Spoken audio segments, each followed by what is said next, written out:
I'm going to show a video of this railway in the loft of my house, which is 22 feet long by 8 feet wide with 60 points, and in front of you you've got the Marklin touchscreen controller, and I'm just showing you the view of the main terminus, as you can see.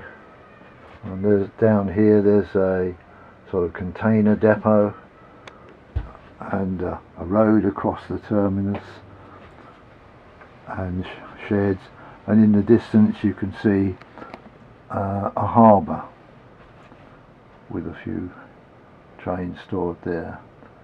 Then there's also a turntable, manually controlled.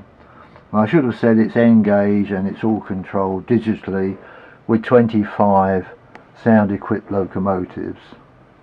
And then over there you'll see another storage yard, and then the trains come round here and go through this tunnel, and then there's a viaduct and a bridge here which you can see, and then there's a lot of scenery, and the trains are running inside there, and another storage yard here with my new latest GWR Cato made train with built-in lighting. And then it comes round, there's a church there, and then there's a small station and a maintenance yard, okay, and then the other storage yard is there. I connect the laptop to the controller and also the screen, so I'm running two screens, and the upper screen you can see the main layout, and you can see the locomotives recorded with small photos of what they look like. And I thought now that I would try to run a train now, this GWR train, by clicking on the controller, and I'm just going to click on it, and you can hear it start up.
And I think that'll be the end of the presentation then, and just hope you enjoyed it.